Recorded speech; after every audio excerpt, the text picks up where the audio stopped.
See the USA in your Chevrolet. America is asking you to call. Drive your Chevrolet through the USA. America's the greatest land of all. Here off of Interstate 65 in Bowling Green, Kentucky, you'll find the National Corvette Museum. This 115,000 square foot building, open since 1994, proudly lays claim as the worldwide home of the Corvettes. Traveling west, wherever you go, Chevy service is best. Southward or north, near place or far, there's a Chevrolet dealer for your Chevrolet car. So make a date today to see the USA and see it in your Chevrolet.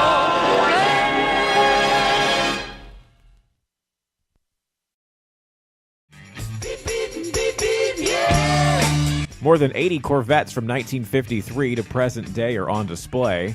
Some are the original production models, while others are one-of-a-kind concept vehicles rarely seen by the public.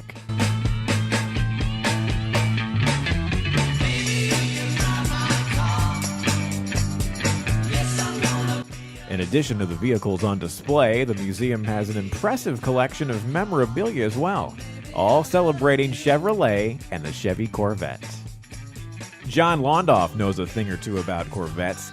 He owns one of the biggest Chevrolet dealerships in the Midwest, and his Corvette experience dates back to his 16th birthday. My first car was a 74 Corvette. Okay, didn't have leather interior back then, it was vinyl interior.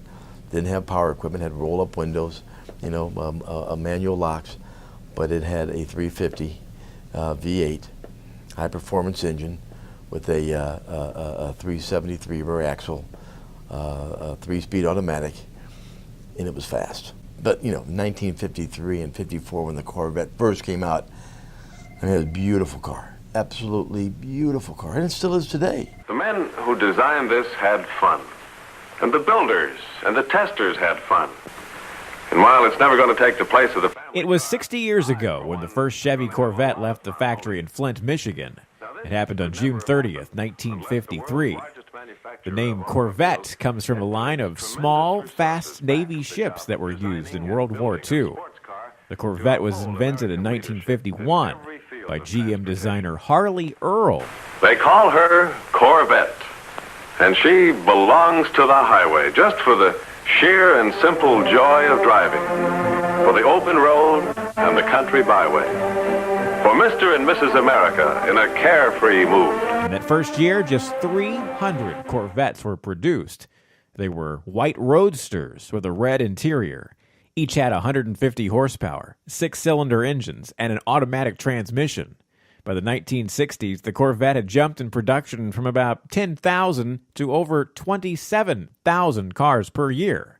What makes the Corvette is just the history. And again, that it's been around.